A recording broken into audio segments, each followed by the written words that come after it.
1. By road. There are endless difficulties, especially in leaving the city. X. There are people, and people are curious and investigate. A hint, a surmise, a doubt as to what might be in the box would destroy him. Y. There are, or there may be, customs and octroi officers to pass. Z. His pursuers might follow. This is his highest fear, and in order to prevent his being betrayed he has repelled, so far as he can, even his victim, me. 2. By rail. There is no one in charge of the box. It would have to take its chance of being delayed, and delay would be fatal with enemies on the track. True, he might escape at night, but what would he be if left in a strange place with no refuge that he could fly to? This is not what he intends, and he does not mean to risk it. 3. By water. Here is the safest way in one respect, but with most danger in another. On the water he is powerless, except at night. Even then he can only summon fog and storm and snow and his wolves. But were he wrecked, the living water would engulf him, helpless, and he would indeed be lost. He could have the vessel drive to land, but if it were unfriendly land, wherein he was not free to move, his position would still be desperate. We know from the record that he was on the water, so what we have to do is to ascertain what water. The first thing is to realize exactly what he has done as yet. We may, then, get a light on what his task is to be. Firstly, we must differentiate between what he did in London as part of his general plan of action, when he was pressed for moments and had to arrange as best he could. Secondly, we must see, as well as we can surmise it from the facts we know of, what he has done here. As to the first, he evidently intended to arrive at Galatz, and sent envoys to Varna to deceive us, lest we should ascertain his means of exit from England. His immediate and sole purpose then was to escape. The proof of this is the letter of instructions sent to Emanuel Heldeshim to clear and take away the box before sunrise. There is also the instruction to Petrov Skinsky. These we must only guess at. But there must have been some letter or message, since Skinsky came to Hildesheim. That, so far, his plans were successful, we know. The Tsarina Catherine made a phenomenally quick journey, so much though that Captain Donelson's suspicions were aroused.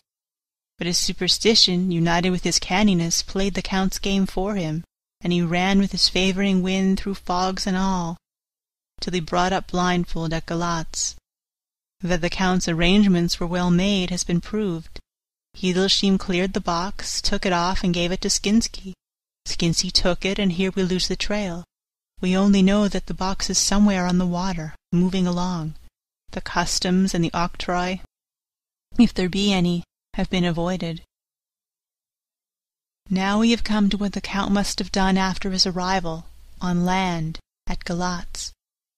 The box was given to Skinsky before sunrise. At sunrise the Count would appear in his own form. Here we ask why Skinsky was chosen at all to aid in the work. In my husband's diary Skinsky is mentioned as dealing with the Slovaks who trade down the river to the port, and the man's remark that the murder was the work of a Slovak showed the general feeling against his class. The Count wanted isolation.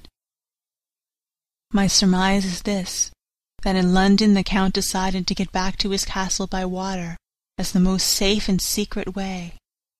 He was brought from the Kanskil by Skizgani, and probably they delivered their cargo to Slovaks, who took the boxes to Varna, for there they were shipped to London.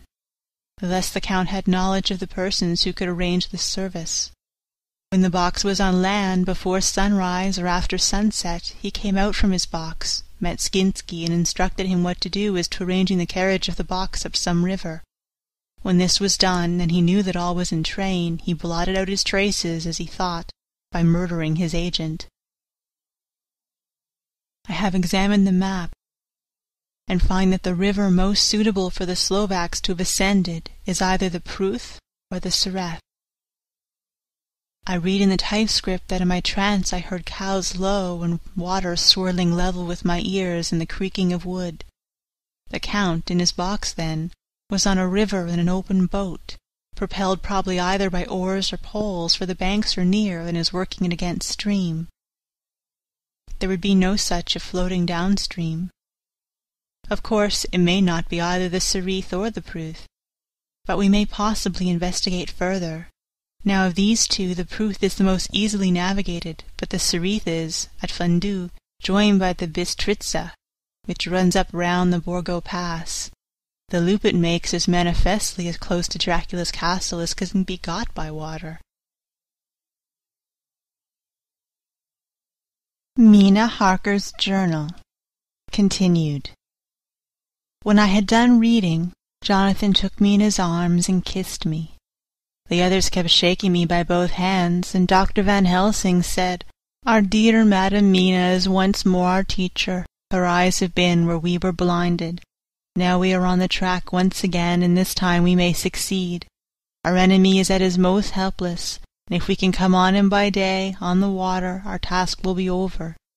He has a start, but he is powerless to hasten, as he may not leave his box, lest those who carry him may suspect. For them to suspect would be to prompt them to throw him in the stream where he perish. This he knows, and will not. Now, men, to our council of war, for here and now we must plan what each and all shall do."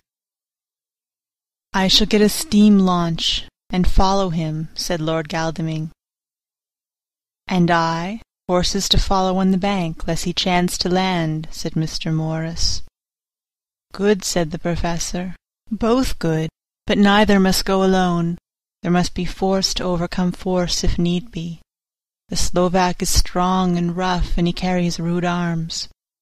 All the men smiled, for amongst them they carried a small arsenal. Said Mr. Morris, "I have brought some Winchesters. They are pretty, handy in a crowd, and there may be wolves. The Count, if you remember, took some other precautions. He made some requisitions on others that Mrs. Harker could not quite hear or understand. We must be ready at all points." Dr. Seward said, "I think I had better go with Quincy. We have been accustomed to hunt together, and we too, well armed, will be a match for whatever may come along. You must not be alone, Art. It may be necessary to fight the Slovaks, and a chance thrust, for I don't suppose these fellows carry guns, would undo all our plans. There must be no chances this time. We shall not rest until the Count's head and body have been separated, and we are sure that he cannot reincarnate." He looked at Jonathan as he spoke, and Jonathan looked at me. I could see that the poor dear was torn about in his mind. Of course he wanted to be with me, but then the boat service would, most likely, be the one that would destroy the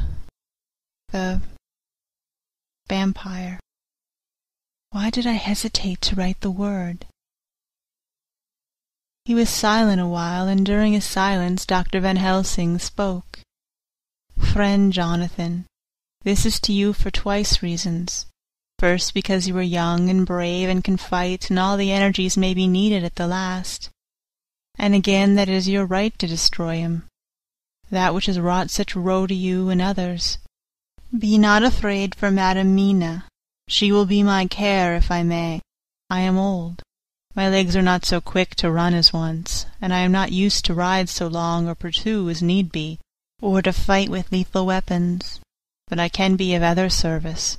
I can fight another way, and I can die if need be as well as younger men. Now let me say that what I would is this. While you, my Lord Godalming, and friend Jonathan go in your so swift little steamboat up the river, and whilst John and Quincy guard the bank where perchance he might be landed, I will take Madam Mina right into the heart of the enemy's country, whilst the old fox is tied in his boat, floating on the running stream whence he cannot escape to land, where he dares not raise the lid of his coffin-box lest his Slovak carriers should in fear leave him to perish. We shall go in the track where Jonathan went, from Bistritz over the Borgo, and find our way to the castle of Dracula. Here Madam Mina's hypnotic power will surely help, and we shall find our way, all dark and unknown otherwise. After the first sunset, we are near that fateful place. There is much to be done, and other places to be made sanctify, so that the nest of the vipers be obliterated. Here Jonathan interrupted him hotly. Do you mean to say, Professor Van Helsing, that you would bring Mina, in her sad case, and tainted as she is with the devil's illness, right into the jaws of his death-trap? Not for the world, not for heaven or hell. He became almost speechless for a minute, and then went on. Do you know what that place is? Have you seen that awful den of hellish infamy, with the very moonlight alive with grisly shapes, and every speck of dust that whirls in the wind a devouring monster in embryo? Have you felt the vampire's lips upon your throat? Here he turned to me, and as his eyes lit on my forehead, he threw up his arms with a cry. Oh, my God! What have we done to have this terror upon us? And he sank down on the sofa in a collapse of misery. The professor's voice, as he spoke in clear, sweet tones which seemed to vibrate in the air, calmed us all. Oh, my friend, it is because I would save Madam Mina from this awful place that I would go. God forbid that I should take her into that place. There is work, wild work, to be done before that place can be purified. Remember that we are in terrible straits. If the Count escape us this time, and he is strong and subtle and cunning, he may choose to sleep him for a century, and then at that time our dear one, he took my hand, would come to him to keep him company, and would be as those others that you, Jonathan, saw. You have told us of their gloating lips. You heard their ribald laugh as they clutched the moving bag that the Count threw to them. You shudder, and well may it be. Forgive me that I make you so much pain, but it is necessary. My friend, is it not a dire need for that which I am giving, possibly my life? If it were that any one went into that place to stay, it is I who would have to go to keep them company. Do as you will, said Jonathan, with a sob that shook him all over. We are in the hands of God. Later. Oh, it did me good to see the way that these brave men worked. How can women help loving men when they were so earnest and so true and so brave? And too, it made me think of the wonderful power of money. What can it not do when basely used? I felt so thankful that Lord Godalming is rich, and both he and Mr. Morris, who also has plenty of money, are willing to spend it so freely. For if they did not, our little expedition could not start, either so promptly or so well equipped, as it will within another hour. It is not 3 hours since it was arranged what part each of us was to do, and now Lord Godalming and Jonathan have a lovely steam launch, with steam up ready to start at a moment's notice. Dr. Seward and Mr. Morris have 6 good horses, well appointed. We all have the maps and appliances of various kinds that can be had. Professor Van Helsing and I are to leave by the 11:40 train tonight for Veresti, where we are to get a carriage to drive to the Borgo Pass. We are bringing a great deal of ready money, as we are to buy a carriage and horses. We shall drive ourselves, for we have no one whom we can trust in the matter. The professor knows something of a great many languages, so we shall get on all right. We have all got arms, even for me a large-bore revolver. Jonathan would not be happy unless I was armed like the rest. Alas! I cannot carry one arm that the rest do. The scar on my forehead forbids that. Dear Dr. Van Helsing comforts me by telling me that I am fully armed, as there may be wolves. The weather is getting colder every hour, and there are snow flurries which come and go as warnings. Later. It took all my courage to say good-bye to my darling. We may never meet again. Courage, Mina. The professor is looking at you keenly. His look is a warning. There must be no tears now, unless it may be that God will let them fall in gladness. Jonathan Harker's Journal, 30 October, Night. I am writing this in the light from the furnace door of the steam launch. Lord Godalming is firing up. He is an experienced hand at the work, as he has had for years a launch of his own on the Thames and another on the Norfolk Broads. Regarding our plans, we finally decided that Mina's guess was correct, and that if any waterway was chosen for the Count's escape back to his castle, the Sareth, and then the Bistritza at its junction, would be the one. We took it, that somewhere about the 47th degree north latitude would be the place chosen for the crossing, the country between the river and the Carpathians. We have no fear in running at good speed up the river at night. There is plenty of water, and the banks are wide enough apart to make steaming, even in the dark, easy enough. Lord Godalming tells me to sleep for a while, as it is enough for the present for one to be on watch. But I cannot sleep. How can I, with the terrible danger hanging over my darling, and her going out into that awful place? My only comfort is that we are in the hands of God. Only for that faith it would be easier to die than to live, and so be quit of all the trouble. Mr. Morris and Dr. Stewart were off on their long ride before we started. They are to keep up the right bank, far enough off to get on higher lands where they can see a good stretch of river and avoid the following of its curves. They have, for the first stages, 2 men to ride and lead their spare horses, 4 in all, so as not to excite curiosity. When they dismiss the men, which shall be shortly, they shall themselves look after the horses. It may be necessary for us to join forces. If so, they can mount our whole party. One of the saddles has a movable horn and can be easily adapted for Mina, if required. It is a wild adventure we are on. Here, as we are rushing on through the darkness, with the cold from the river seeming to rise up and strike us, with all the mysterious voices of the night around us, it all comes home. We seem to be drifting into unknown places and unknown ways, into a whole world of dark and dreadful things. Godalming is shutting the furnace door. 31 October.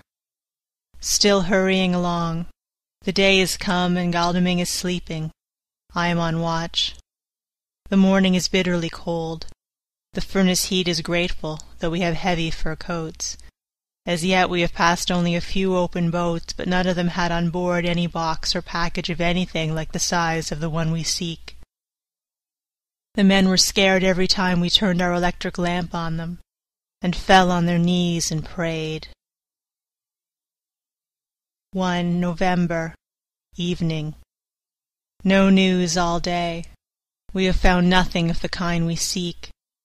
We have now passed into the Bistritza, and if we are wrong in our surmise, our chance is gone. We have overhauled every boat, big and little. Early this morning one crew took us for a government boat and treated us accordingly. We saw in this a way of smoothing matters, so at Fundu, where the Bistritza runs into the Sareth, we got a Roumanian flag which we now fly conspicuously.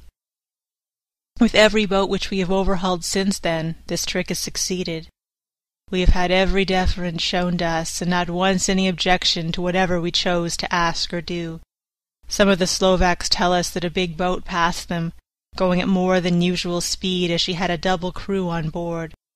This was before they came to Fundu, so they could not tell us whether the boat turned into the Bistritza or continued up on the Sareth. At Fundu we could not hear of any such boat, so she must have passed there in the night. I am feeling very sleepy. The cold is perhaps beginning to tell upon me, and nature must have rest some time. Godalming insists that he shall keep the first watch. God bless him for all his goodness to poor dear Mina and me. 2 November, morning. It is broad daylight. That good fellow would not wake me. He says it would have been a sin too, for I slept peacefully and was forgetting my trouble.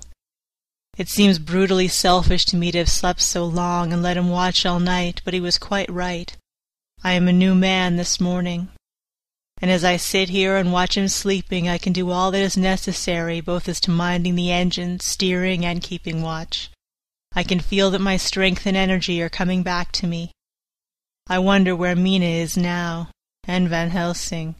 They should have got to Varetzi about noon on Wednesday. It would take them some time to get the carriage and the horses, so if they had started and travelled hard, they would be about now at the Borgo Pass. God guide and help them. I am afraid to think what may happen. If we could only go faster, but we cannot.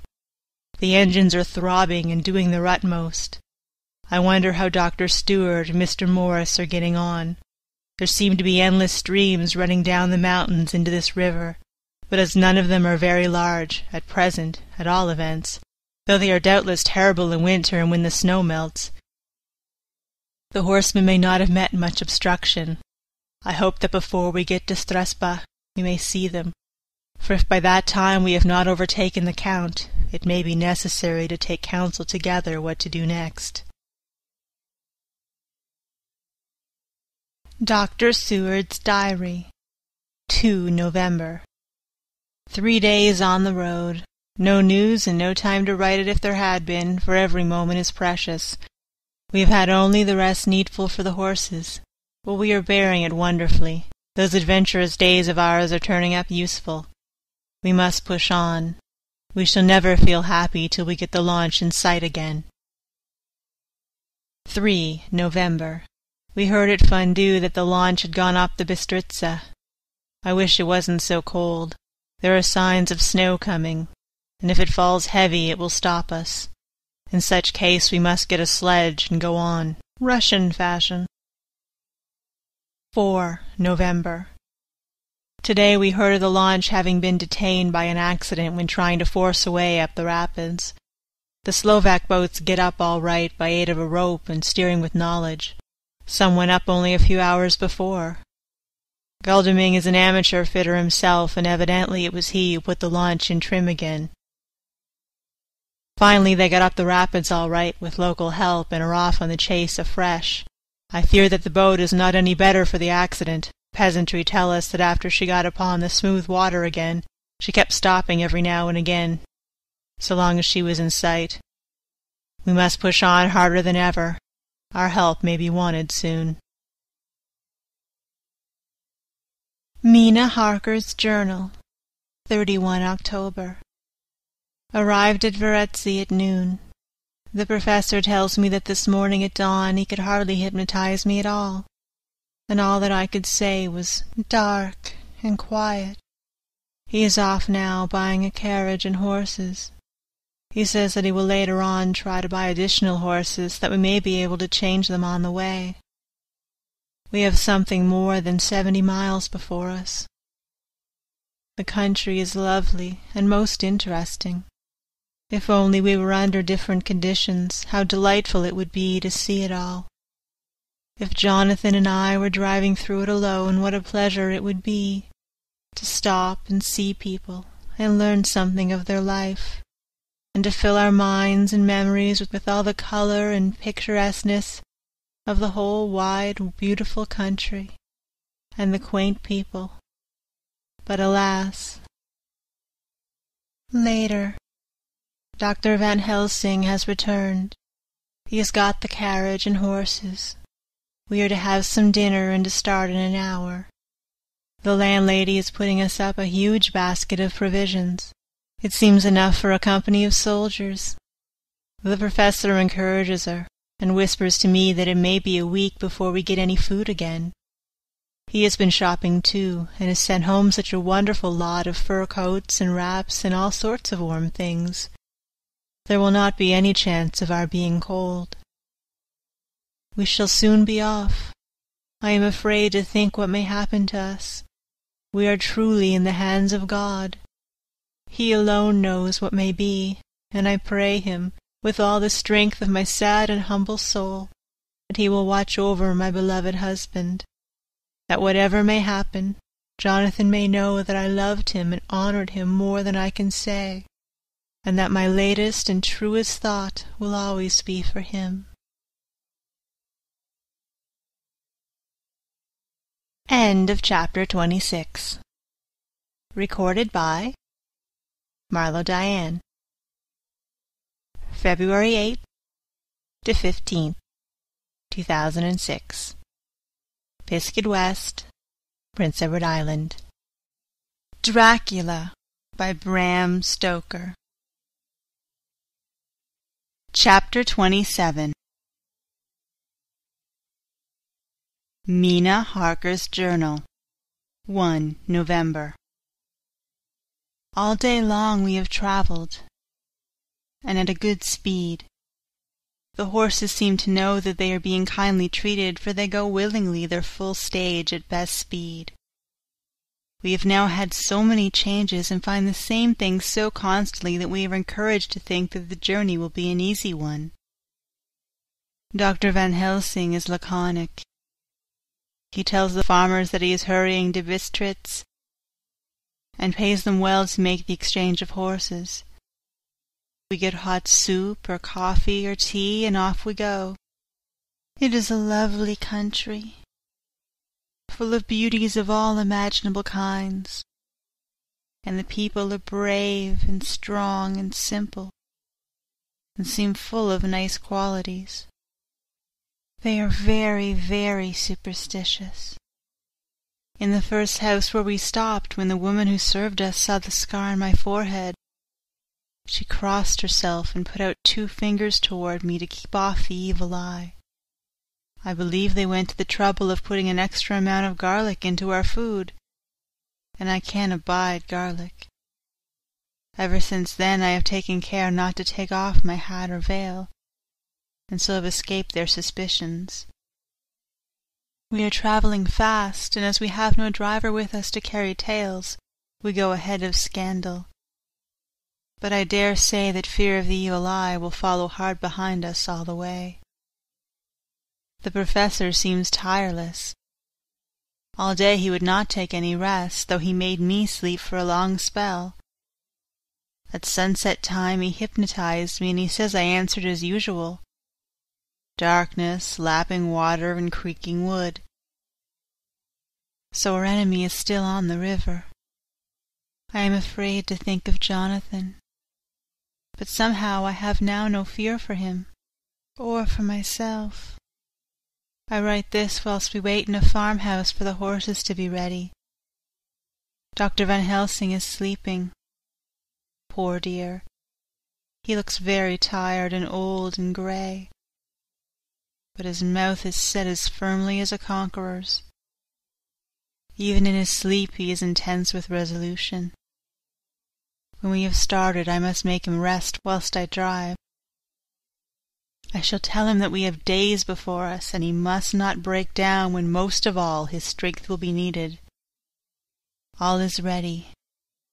We are off shortly. 2 November. Morning.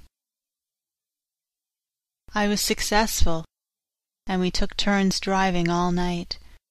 Now the day is on us, bright though cold.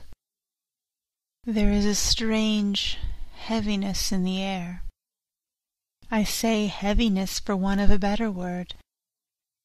I mean that it oppresses us both. It is very cold, and only our warm furs keep us comfortable. At dawn, Van Helsing hypnotized me. He says I answered, darkness, creaking wood, and roaring water. So the river is changing as they ascend. I do hope that my darling will not run any chance of danger, more than need be, but we are in God's hands. 2 November. Night. All day long driving. The country gets wilder as we go, and the great spurs of the Carpathians, which at Varetzi seemed so far from us and so low on the horizon, now seem to gather round us and tower in front. We both seem in good spirits. I think we make an effort to cheer the other. In the doing so, we cheer ourselves. Dr. Van Helsing says that by morning we shall reach the Borgo Pass. The houses are very few here now, and the professor says that the last horse we got will have to go on with us, as we may not be able to change. He got 2 in addition to the 2 we changed, so that now we have a rude 4 in hand. The dear horses are patient and good, and give us no trouble. We are not worried with other travelers, and so even I can drive. We shall get to the pass in daylight. We do not want to arrive before. So we take it easy and have each a long rest in turn. Oh, what will tomorrow bring us? We go to seek the place where my poor darling suffered so much. God grant that we may be guided aright, and He will deign to watch over my husband and those dear to us both, and who are in such deadly peril. As for me, I am not worthy in His sight. Alas! I am unclean to His eyes, and shall be until He may deign to let me stand forth in His sight, as one of those who have not incurred His wrath. Memorandum by Abraham Van Helsing. 4 November. This to my old and true friend John Seward, M.D., of Purefleet, London. In case I may not see him, it may explain. It is morning, and I write by a fire which all night I have kept alive, Madam Mina aiding me. It is cold, cold, so cold that the grey heavy sky is full of snow, which when it falls will settle for all winter as the ground is hardening to receive it. It seems to have affected Madam Mina. She has been so heavy of head all day. She is not like herself. She sleeps and sleeps and sleeps. She who is usual so alert have done literally nothing all the day. She even have lost her appetite. She make no entry into her little diary. She who writes so faithful at every pause. Something whisper to me that all is not well. However, tonight she is more vif. Her long sleep all day have refreshed and restore her, for now she is all sweet and bright as ever. At sunset I try to hypnotize her, but alas, with no effect. The power has grown less and less with each day, and tonight it failed me altogether. Well, God's will be done, whatever it may be, and whithersoever it may lead. Now, to the historical, for as Madam Mina write not in her stenography, I must in my cool Rousseau fashion, so that each day of us may not go unrecorded. We got to the Borgo Pass just after sunrise yesterday morning. When I saw the signs of the dawn, I got ready for the hypnotism. We stopped our carriage and got down so that there might be no disturbance. I made a couch of furs, and Madam Mina, lying down, yielded herself as usual, but more slow and more short time than ever to the hypnotic sleep. As before came the answer. Darkness and the swirling of water. Then she awoke, bright and radiant, and we go on our way and soon reach the pass. At this time and place she became on fire with zeal, some new guiding power being her manifested, for she point to a road and say, "This is the way." "How you know it?" I ask. "Of course I know it," she answer, and with a pause add, "Have not my Jonathan travelled it, and wrote of his travel?"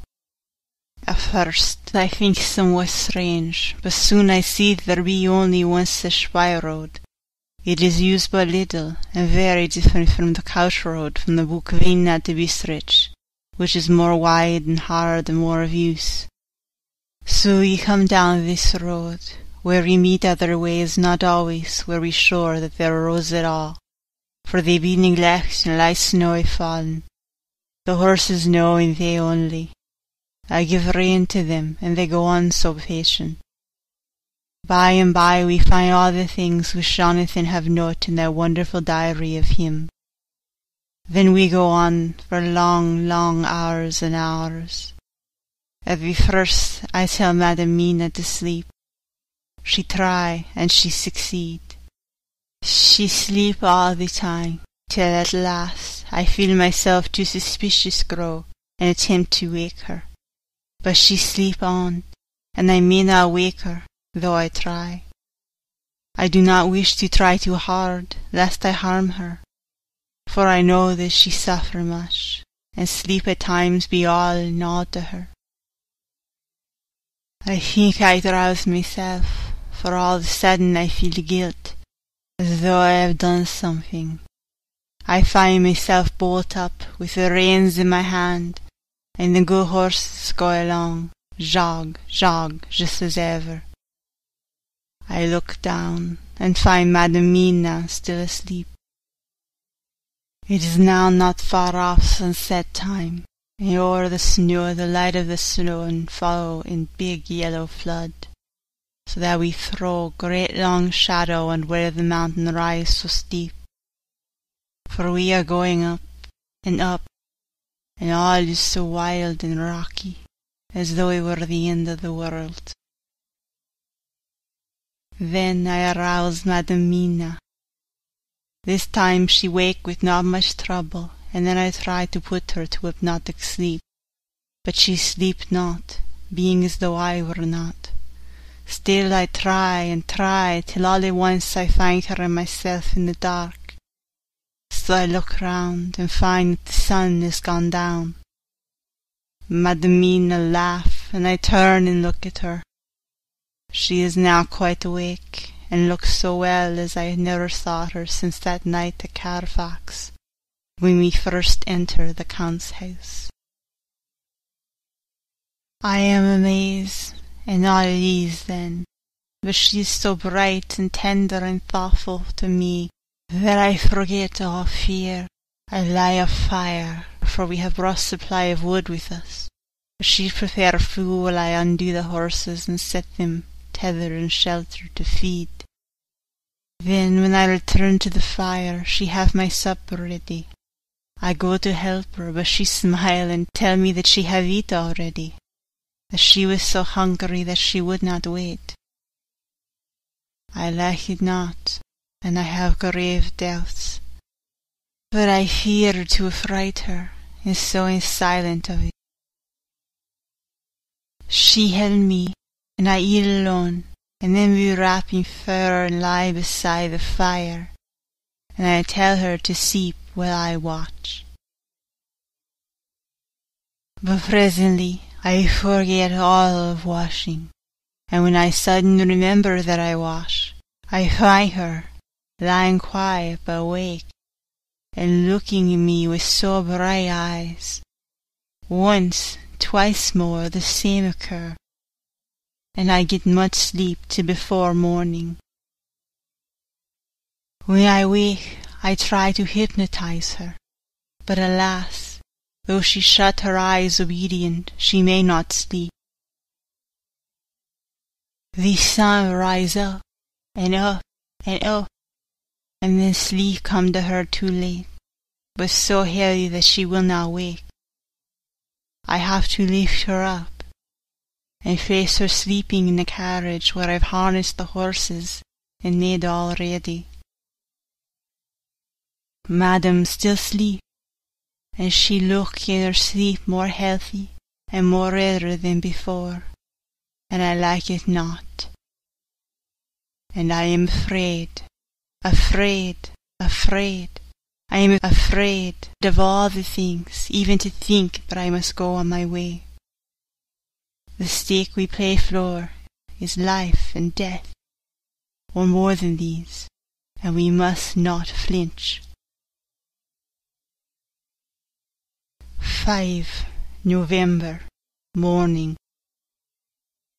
Let me be accurate in everything, for though you and I have seen strange things together, you may at first think that I, Van Helsing, am mad, that the many horrors and the so long strain on nerves had at last turned my brain. All yesterday we travelled, always getting closer to the mountains, and moving into a more and more wild and desert land. There are great frowning precipices, and much falling water, and nature seemed to have held sometime her carnival. Madam Mina still sleep, and though I did not have hunger and appeased it, I could not wake her, even for food.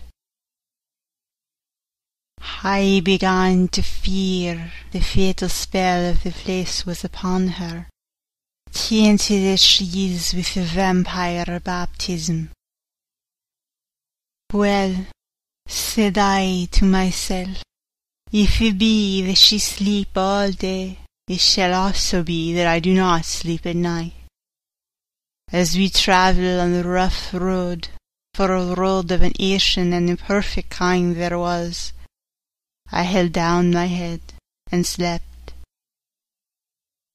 Again I wake with a sense of guilt and of time pass, and found Madam Mina still sleeping, and the sun low down.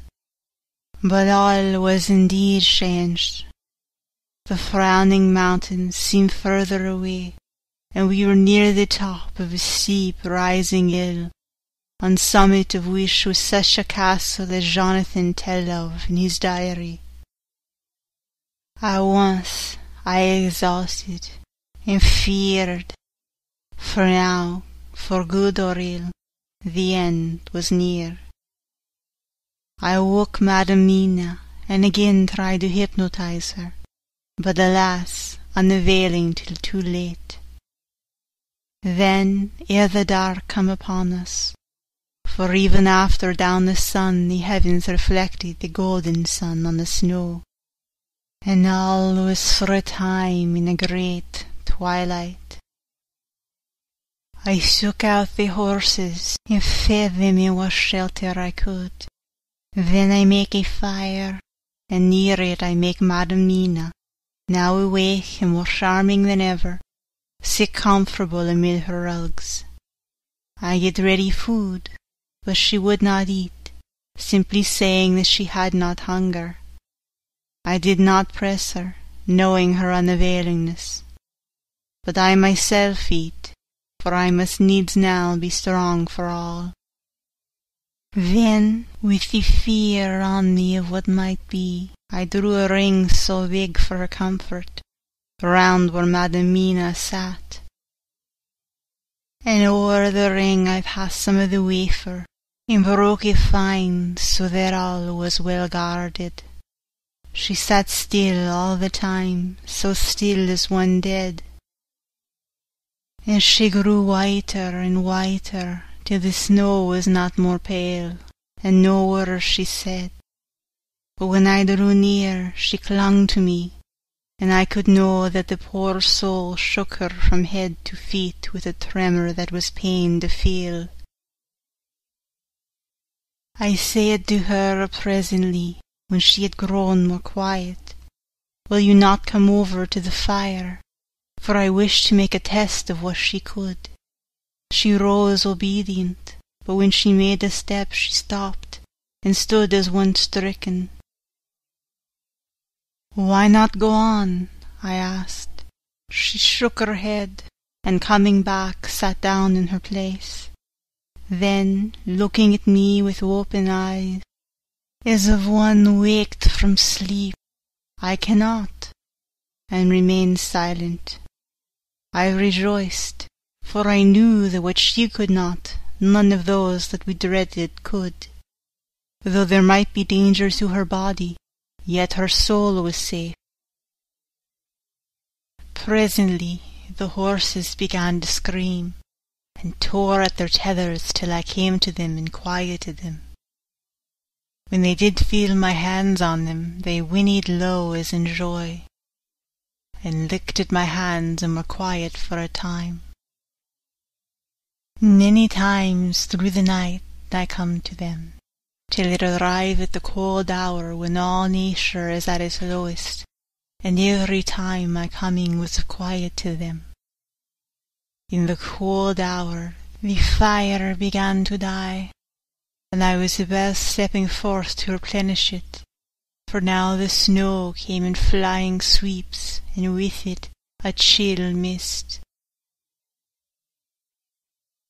Even in the dark there was light of some kind, as there ever is over snow, and it seemed as though the snow flurries and the wreaths of mist took shape as of women with trailing garments. All was in dead, grim silence, only that the horses whinnied and cowered as if in terror of the worst. I began to fear, horrible fears, but then came to me the sense of safety in the ring wherein I stood. I began, too, to think that my imaginings were of the night and the gloom and the unrest that I had gone through, and all the terrible anxiety.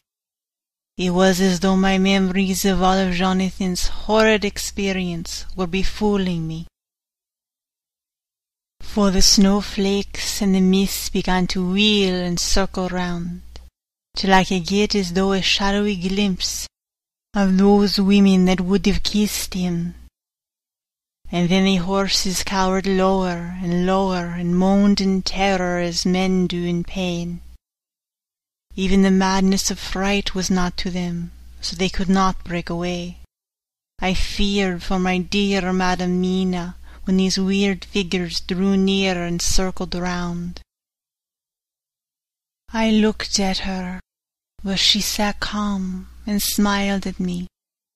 When I would have stepped to the fire to replenish it, she caught me and held me back, and whispered, like a voice that one hears in a dream, so low it was, "No, no, do not go without. Here you are safe." I turned to her, and looking in her eyes said, "But you, it is for you that I fear." Whereat she laughed, a laugh low and unreal, and said, "Fear for me? Why fear for me? None safer in all the world from them than I am." And as I wondered at the meaning of her words, a puff of wind made the flame leap up, and I see the red scar on her forehead. Then, alas, I knew. Did I not, I would soon have learned, for the wheeling figures of mist and snow came closer, but keeping ever without the holy circle.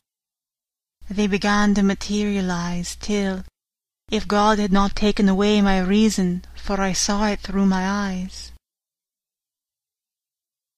there were before me in actual flesh the same 3 women that Jonathan saw in the room.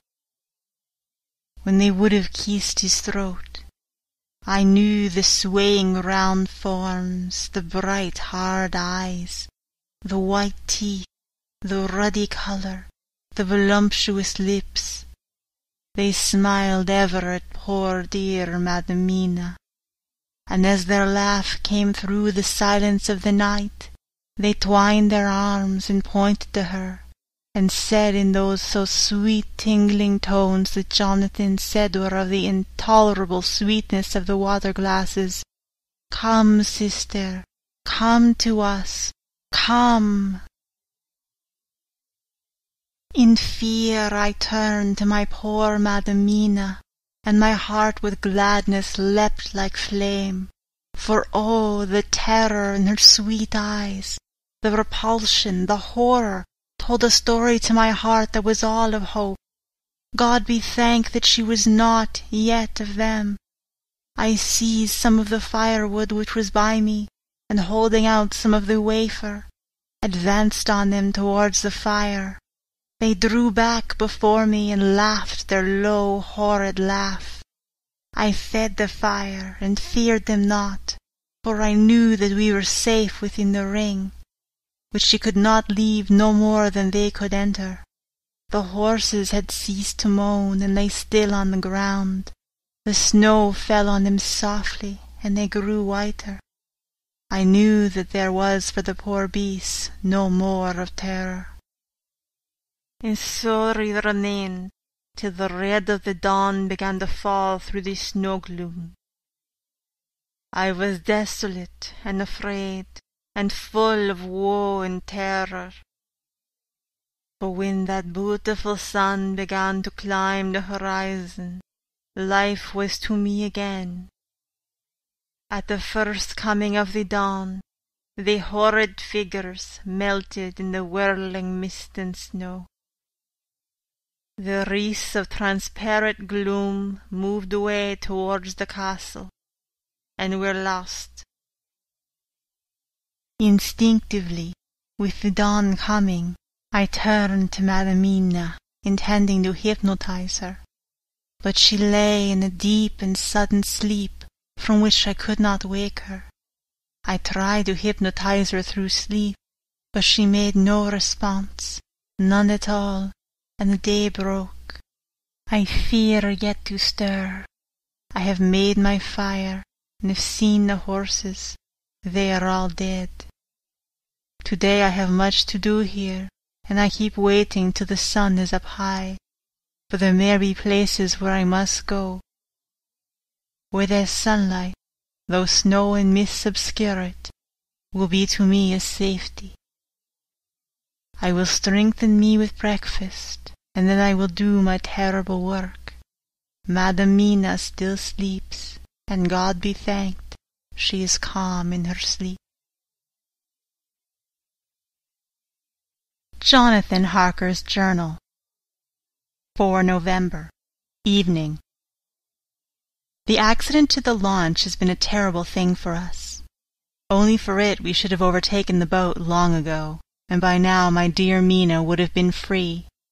I fear to think of her, off on the wolds, near that horrid place. We have got horses, and we follow on the track. I note this while Galdeming is getting ready. We have our arms. The Sisgani must look out if they mean to fight. Oh, if only Morris and Seward were with us. We must only hope. If I write no more, goodbye, Mina. God bless and keep you. Dr. Seward's Diary. 5 November. With the dawn, we saw the body of Sisgani before us dashing away from the river with their leader wagon. They surrounded it in a cluster and hurried along as though beset. The snow is falling lightly, and there is strange excitement in the air. It may be our own feelings, but the depression is strange. Far off I hear the howling of wolves. The snow brings them down from the mountains, and there are dangers to all of us, and from all sides. The horses are nearly ready, and we are soon off. We ride to death of someone. God alone knows who, or where, or what, or when, or how it may be. Dr. Van Helsing's Memorandum. 5 November, afternoon. I am at least sane. Thank God for that mercy at all events, though the proving it has been dreadful. When I left Madam Mina sleeping within the holy circle, I took my way to the castle. The blacksmith hammer which I took in the carriage from Varetzi was useful. Though the doors were all open, I broke them off the rusty hinges, lest some ill intent or ill chance should close them, so that being entered I might not get out. Jonathan's bitter experience served me here. By memory of his diary I found my way to the old chapel, for I knew that here my work lay. The air was oppressive. It seemed as if there were some sulphurous fume, which at times made me dizzy. Either there was a roaring in my ears, or I heard afar off the howl of wolves. Then I bethought me of my dear Madam Mina, and I was in terrible plight. The dilemma had me between his horns. Her I had dared not taken to this place, but left safe from the vampire in that holy circle. And yet even there would be the wolf. I resolve me that my work lay here, and that it's to the wolves we must submit if it were God's will. At any rate it was only death and freedom beyond, so I did choose for her. Had it but been for myself, the choice had been easy. The maw of the wolf were better to rest in than the grave of the vampire, so I made my choice to go on with my work. I knew that there were at least 3 graves to find, graves that are in habit, so I searched, and I find one of them. She lay in her vampire sleep, so full of life and voluptuous beauty that I shudder as though I have come to do murder. Ah, I doubt not that in the old time, when such things were, many a man who set forth to do such a task as mine found at the last his heart fail him, and then his nerve, so he'd delay and delay and delay till the mere beauty and the fascination of the wanton undead have hypnotized him, and he remain on and on till sunset come and the vampire sleep be over. Then the beautiful eyes of the fair woman open and look love, and the voluptuous mouth present to a kiss, and the man is weak, and there remain one more victim in the vampire fold, one more to swell the grim and grisly ranks of the undead. There is some fascination, surely, when I am moved by the mere presence of such a one, even lying as she lay in a tomb fretted with age and heavy with the dust of centuries, though there be that horrid odour such as the lairs of the Count have had. Yes, I was moved, I, Van Helsing, with all my purpose and my motive for hate. I was moved to a yearning for delay which seemed to paralyze my faculties and to clog my very soul. It may have been that the need of natural sleep and the strange oppression of the air were beginning to overcome me. Certain it was that I was lapsing into sleep, the open-eyed sleep of one who yields to a sweet fascination, when there came through the window snow-stilled a long, low wail, so full of woe and pity that it woke me like the sound of a clarion, for it was the voice of my dear Madam Mina that I heard.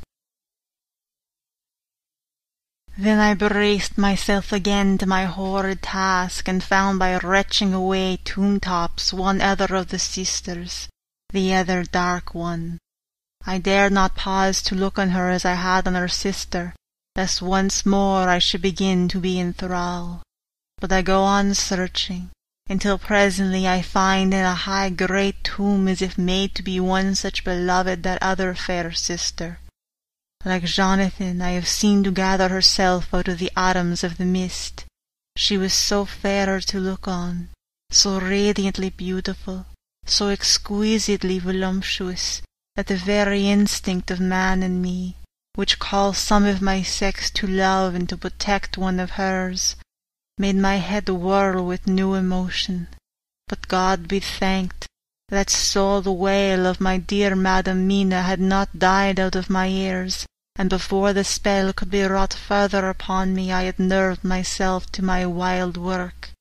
By this time I had searched all the tombs in the chapel as far as I could tell, and as there had been only 3 of these undead phantoms around us in the night, I took it that there were no more of active undead existent. There was one great tomb more lordly than all the rest. Huge it was, and nobly proportioned. On it was but one word: Dracula. This, then, was the undead home of the king vampire, to whom so many more were due. Its emptiness spoke eloquent to make certain what I knew. Before I began to restore these women to their dead selves through my awful work, I laid in Dracula's tomb some of the wafer, and so banished him from it, undead forever. Then began my terrible task, and I dreaded it. Had it been but one, it would have been easy, comparative, but 3, to begin twice more after I'd been through a deed of horror, for it was terrible with the sweet Miss Lucy.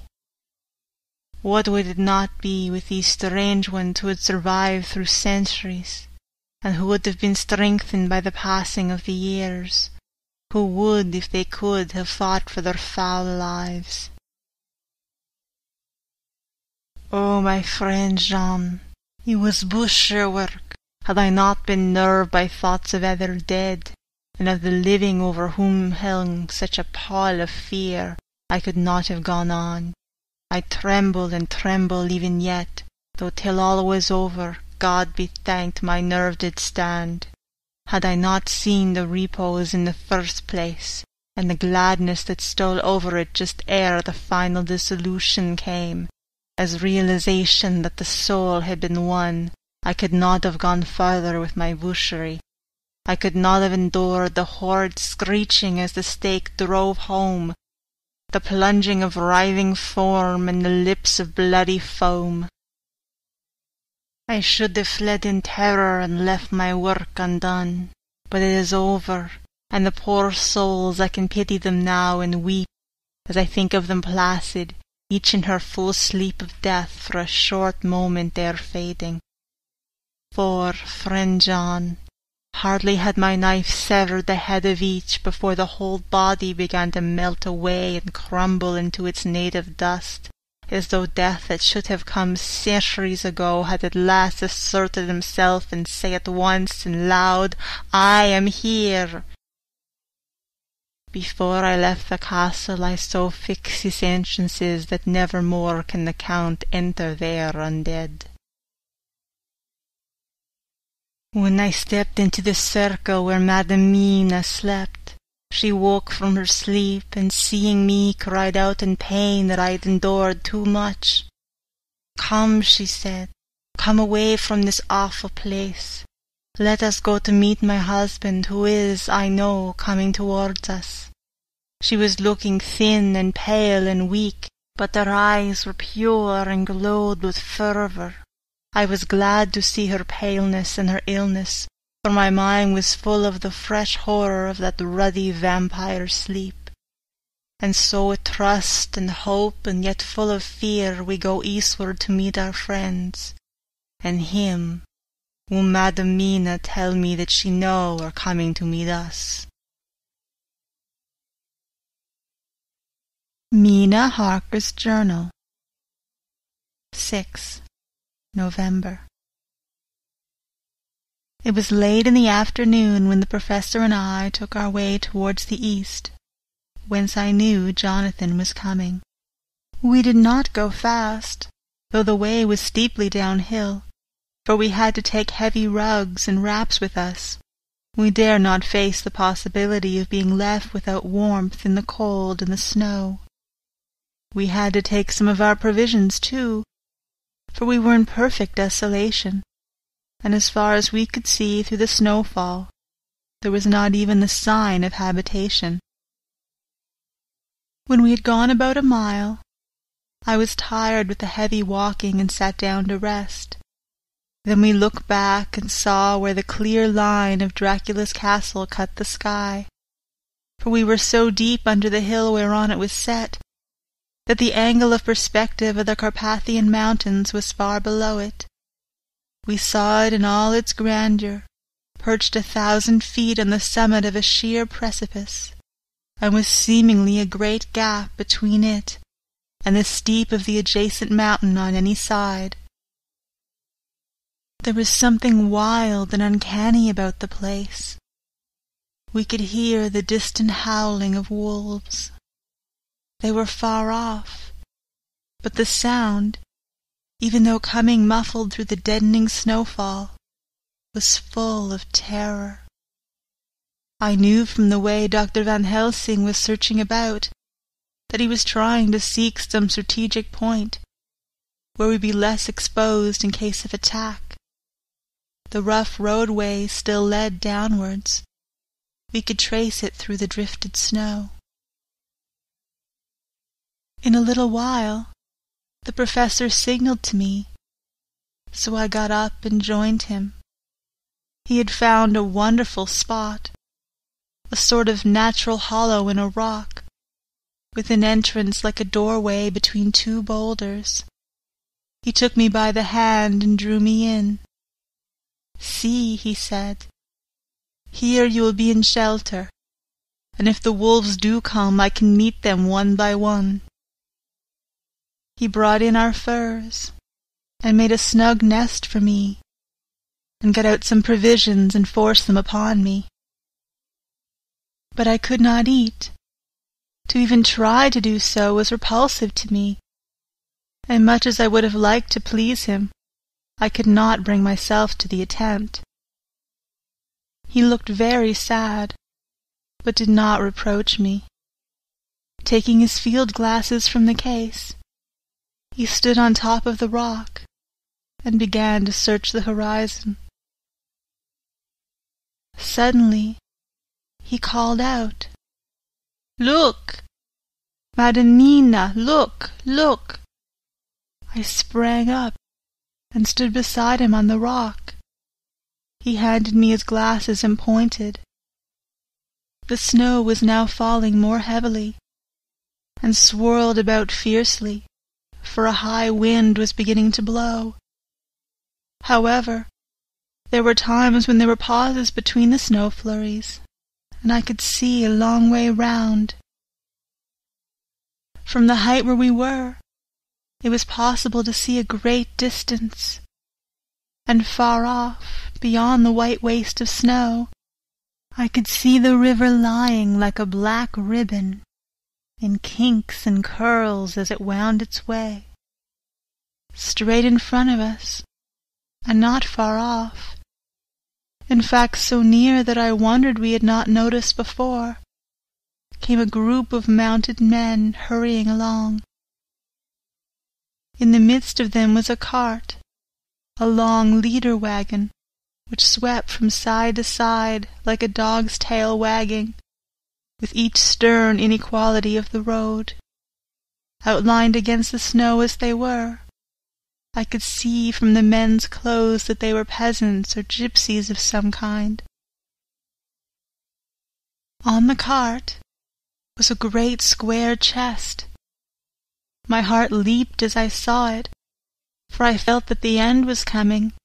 The evening was now drawing close, and well I knew that at sunset the thing, which was till then imprisoned there, would take new freedom, and could in any of many forms elude pursuit.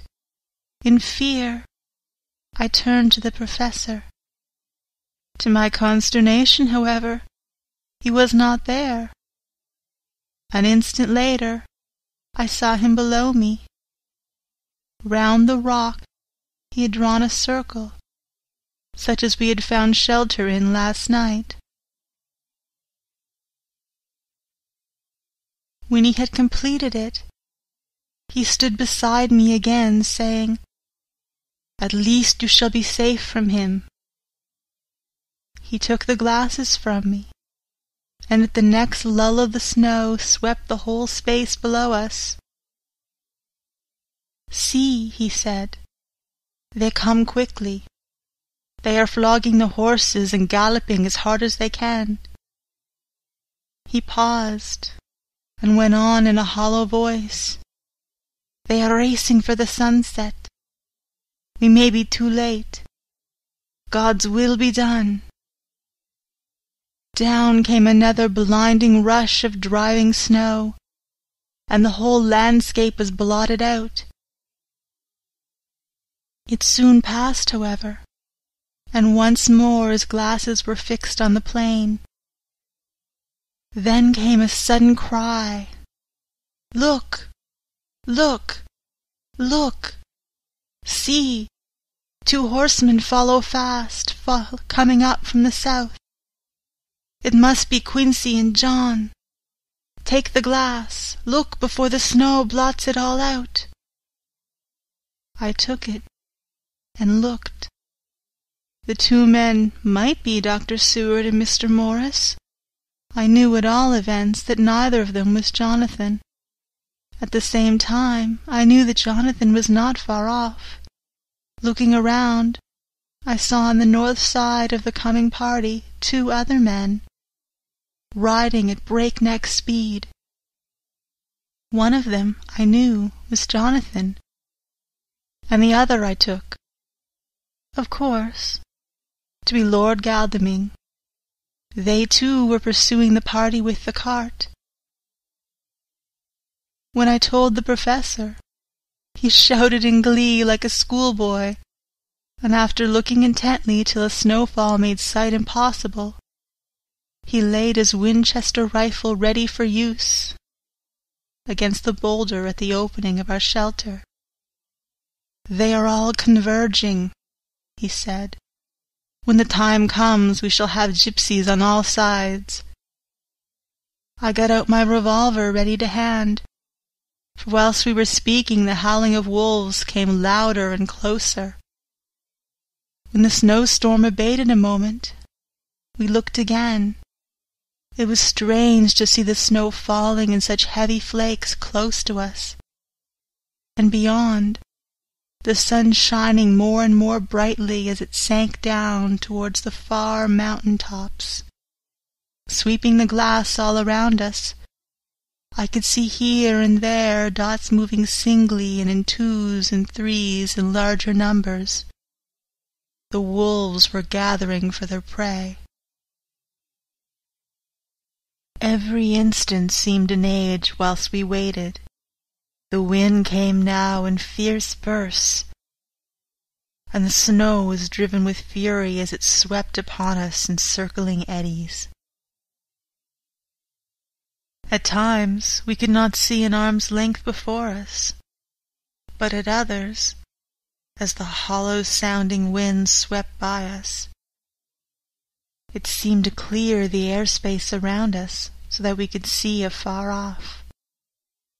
We had of late become so accustomed to watch for sunrise and sunset that we knew with fair accuracy when it would be, and we knew that before long the sun would set. It was hard to believe that by our watches it was less than an hour that we waited in that rocky shelter before the various bodies began to converge close upon us. The wind came now with fiercer and more bitter sweeps and more steadily from the north. It seemingly had driven the snow clouds from us, for with only occasional bursts the snow fell. We could distinguish clearly the individuals of each party, the pursued and the pursuers. Strangely enough, those pursued did not seem to realize it, or at least to care that they were pursued. They seemed, however, to hasten with redoubled speed as the sun dropped lower and lower on the mountain tops. Closer and closer they drew. The professor and I crouched down behind our rock and held our weapons ready. I could see that he was determined that they should not pass. One and all were quite unaware of our presence. All at once, 2 voices shouted out to halt. One was my Jonathan's, raised in a high key of passion. The other, Mr. Morris's strong, resolute tone of quiet command. The gypsies may not have known the language, but there was no mistaking the tone, in whatever tongue the words were spoken. Instinctively they reined in, and at the instant Lord Godalming and Jonathan dashed up at one side, and Dr. Seward and Mr. Morris on the other. The leader of the gypsies, a splendid-looking fellow who sat his horse like a centaur, waved them back, and in a fierce voice gave to his companions some word to proceed. They lashed the horses, which sprang forward, but the 4 men raised their Winchester rifles, and in an unmistakable way commanded them to stop. At the same moment, Dr. Van Helsing and I rose behind the rock and pointed our weapons at them. Seeing that they were surrounded, the men tightened their reins and drew up. The leader turned to them and gave a word, at which every man of the gypsy party drew what weapon he carried, knife or pistol, and held himself in readiness to attack. Issue was joined in an instant. The leader, with a quick movement of his rein, threw his horse out in front and pointed first to the sun, now close down on the hilltops, and then to the castle, said something which I did not understand. For answer, all 4 men of our party threw themselves from their horses and dashed towards the cart. I should have felt terrible fear at seeing Jonathan in such danger, but that the ardor of battle must have been upon me as well as the rest of them. I felt no fear, but only a wild, surging desire to do something. Seeing the quick movement of our parties, the leader of the gypsies gave a command. His men instantly formed round the cart in a sort of undisciplined endeavor, each one shouldering and pushing the other in his eagerness to carry out the order. In the midst of this, I could see that Jonathan on one side of the ring of men, and Quincy on the other, were forcing a way to the cart. It was evident that they were bent on finishing their task before the sun should set. Nothing seemed to stop or even to hinder them. Neither the levelled weapons, nor the flashing knives of the gypsies in front, nor the howling of the wolves behind, appeared to even attract their attention. Jonathan's impetuosity, and the manifest signalness of his purpose, seemed to overawe those in front of him. Instinctively, they cowered aside and let him pass. In an instant, he had jumped upon the cart, and with a strength which seemed incredible, raised the great box and flung it over the wheel to the ground. In the meantime, Mr. Morris had had to use force to pass through his side of the ring of Sitsgani. All the time, I had been breathlessly watching Jonathan. I had, with the tail of my eye, seen him pressing desperately forward, and had seen the knives of the gypsies flash as he won a way through them, and they cut at him. He had parried with his great bowie knife, and at first I thought that he too had come through in safety. But as he sprang beside Jonathan, who had by now jumped from the cart, I could see that his left hand he was clutching at his side, and that the blood was spurting through his fingers. He did not delay, notwithstanding this, for as Jonathan, with desperate energy, attacked one end of the chest, attempting to prise off the lid with his great kukri knife, he attacked the other frantically with his bowie. Under the efforts of both men, the lid began to yield. The nails drew with a screeching sound, and the top of the box was thrown back. By this time, the gypsies, seeing themselves covered by the Winchesters and at the mercy of Lord Godalming and Dr. Seward, had given in and made no farther resistance. The sun was almost down on the mountain tops, and the shadows of the whole group fell upon the snow. I saw the Count lying within the box upon the earth, some of which the rude falling from the cart had scattered over him. He was deathly pale, just like a waxen image, and the red eyes glared with the horrible vindictive look which I knew so well. As I looked, the eyes saw the sinking sun, and the look of hate in them turned to triumph. But, on the instant, came the sweep and flash of Jonathan's great knife. I shrieked as I saw it shear through the throat, whilst at the same moment Mr. Morris's bowie knife plunged into the heart. It was like a miracle, but before our very eyes, and almost in the drawing of a breath, the whole body crumbled into dust and passed from our sight. I shall be glad as long as I live that even in that moment of final dissolution there was in that face a look of peace, such as I never could have imagined might have rested there. The castle of Dracula now stood out against the red sky, and every stone of its broken battlements was articulated against the light of the setting sun. The gypsies, taking us in some way the cause of the extraordinary disappearance of the dead man, turned, without a word, and rode away as if for their lives.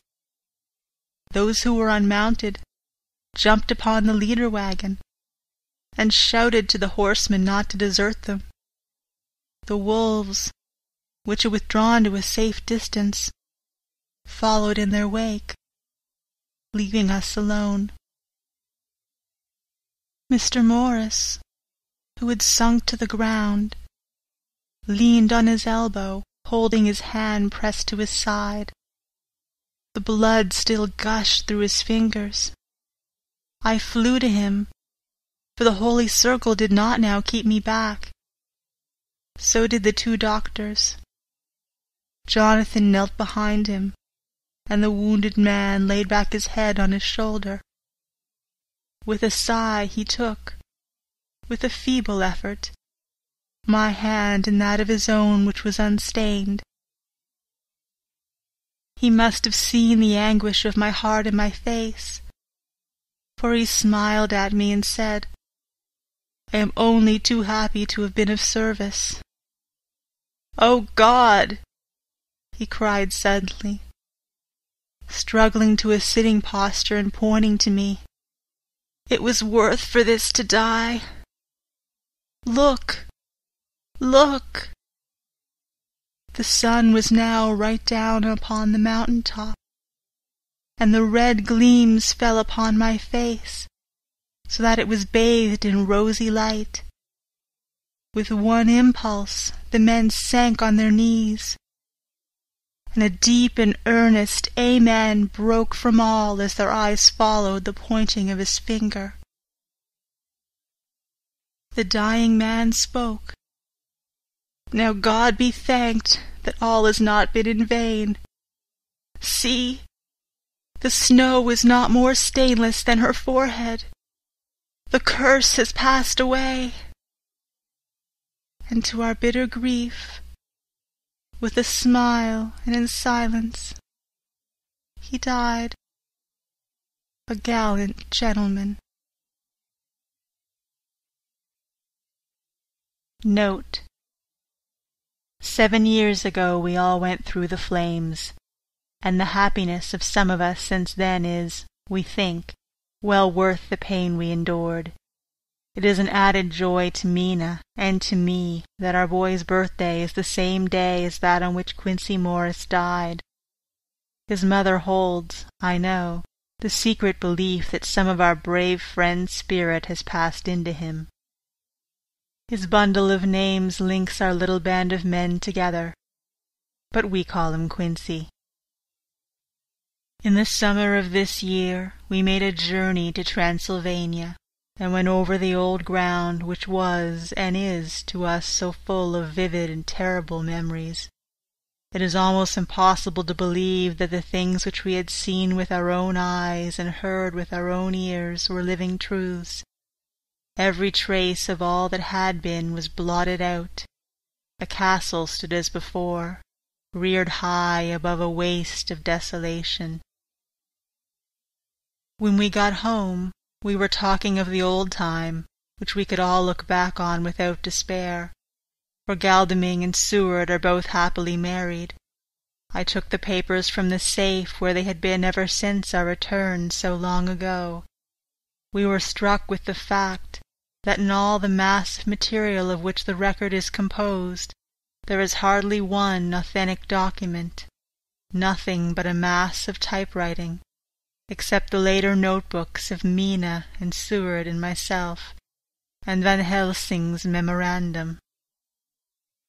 We could hardly ask anyone, even did we wish to accept these as proofs of so wild a story. Van Helsing summed it all up as he said, with our boy on his knee. "We want no proofs. We ask none to believe us. This boy will some day know what a brave and gallant woman his mother is. Already he know her sweetness and loving care. Later on he will understand how some men so loved her that they did dare much for her sake." Jonathan Harker. End of chapter 27. End of Dracula. Recorded by Marlo Dianne. February 18 to 22, 2006. Pisgah West, Prince Edward Island.